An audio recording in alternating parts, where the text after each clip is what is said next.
Le carton est tellement gros que si on le lève, du coup on voit plus Kevin. Voilà. Non, si, c'est bon. Non, regarde. Rogue Rapture GT AC 5300. Et là, tu vas me dire que le 5300, c'est pour... La vitesse maximum théorique du Wi-Fi qui l'embarque. Alors évidemment sur plusieurs canaux, hein. C'est pas sur un seul appareil. Je pars pour mieux revenir. Ouais, alors lui il est violent, hein, par contre. Hein. Et paf, voilà. Encore mieux, à X 11 000. Non mais alors là les gars, vous avez vu le bestiau, on dirait un Transformers. Et limite tu le retournes, il marche tout seul comme un crabe. Avec toutes ses antennes. C'est clair. Voilà. C'est cool. Donc on a décidé de prendre le parti du plutôt celui que vous pourriez décemment je trouve pas mon mot, mais vous pourriez avoir l'intérêt parce voilà, que l'autre il est quand même ouais, c'est un marché niche, hein. Le 11 000 exactement. On se parle de marché trucs niche. qui sont complètement dingues. Je vais passer sur la paluche et puis on va faire un petit tour de la boîte dans un premier temps. Regardez-moi ça. Qu'est-ce qu'on trouve dedans? Bah le routeur, dedans. Déjà.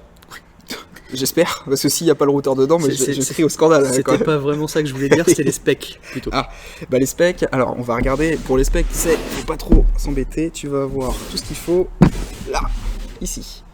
Donc si vous voulez avoir toutes les spécificités du routeur, c'est toujours marqué de toute façon sur les boîtes, hein, bien évidemment.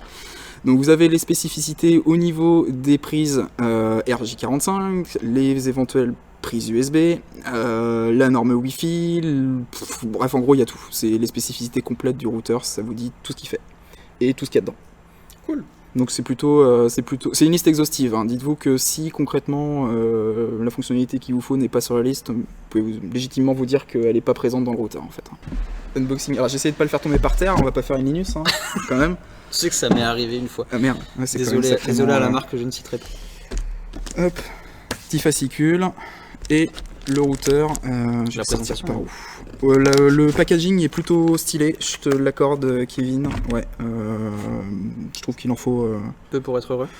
Non, j'allais dire pas moins, pour rendre hommage en fait à l'appareil. Je sais même pas comment le sortir. Si je le sors par là, en fait c'est pas lourd. En fait c'est pas lourd. Je m'attendais à ce que ça pèse un petit peu plus lourd. Donc le routeur en lui-même, le voici dans son emballage de protection. C'est une belle bête. Hein. Alors c'est un beau morceau, effectivement, ça fait la taille d'une bonne box internet. On va le comparer tout à l'heure avec nos têtes. Un beau bébé. Et là vous voyez un peu partout les antennes, fixation d'antenne. Fixation d'antenne. Antennes qui sont évidemment livrées avec, hein. Elles sont toujours... Les antennes, de toute façon, quand on achète un appareil, elles sont jamais fixées parce que lors du transport, ça casse. Donc faut jamais les mettre, hein. C'est toujours à visser soi-même quand on réceptionne le matériel. Ensuite, on va trouver quoi? J'imagine le chargeur. Tout ce qui est manuel d'utilisation. Manuel d'utilisation. Manuel d'utilisation. Alors, je commence à bugger un peu. Le manuel d'utilisation qui est fourni avec, c'est toujours un manuel très succinct.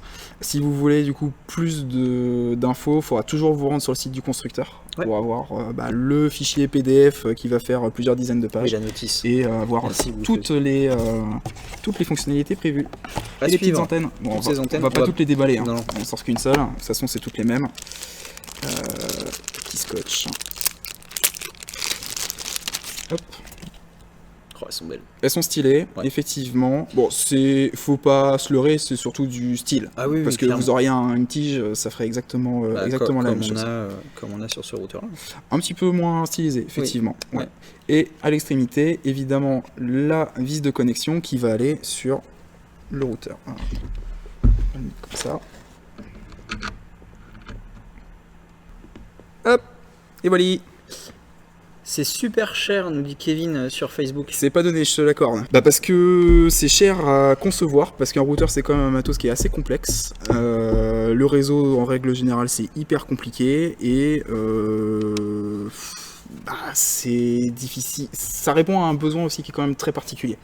Et qui dit marché de niche, dit forcément du coup un public qui sait ce qu'il veut et qui mettra forcément le prix parce que l'appareil qu'il cherche a forcément les caractéristiques dont il a besoin et le prix vient presque au second plan. En fait, faut aussi, voilà, c'est la réalité du marché, c'est comme ça. Quelqu'un qui a besoin d'un routeur très spécifique avec des fonctionnalités particulières mettra le prix quoi que ça coûte en fait, hein, concrètement. Je vois dessus, il y a un bouton WPS. Qu'est-ce que c'est le WPS?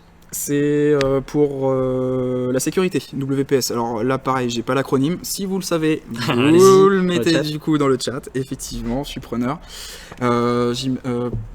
Ouais, WPS, Wireless Protection Security, ou je sais pas quoi, un truc du style. Là, honnêtement, je ne sais pas.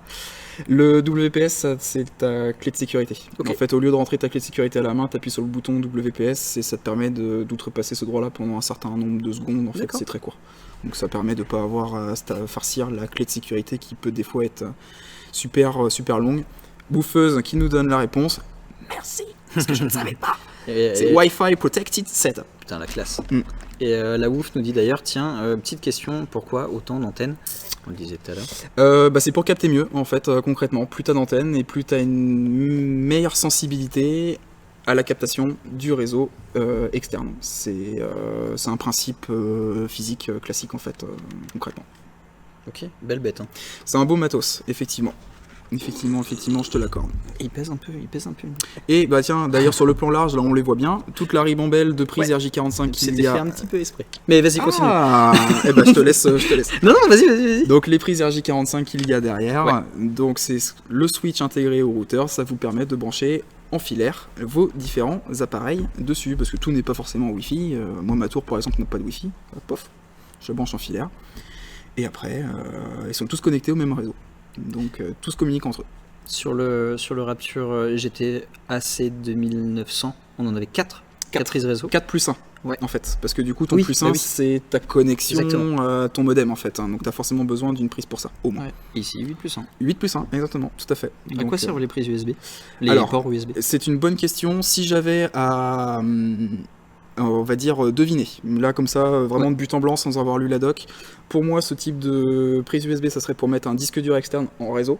Donc, Ok. c'est-à-dire que tu as un disque externe en USB, pof, tu le plugs là-dessus, et du coup, il devient un disque réseau avec une adresse IP qui te permet de l'utiliser comme un disque réseau, donc tu peux le voir Comme depuis un ton NAS, réseau. Comme un NAS, oui, c'est exactement le même principe en fait.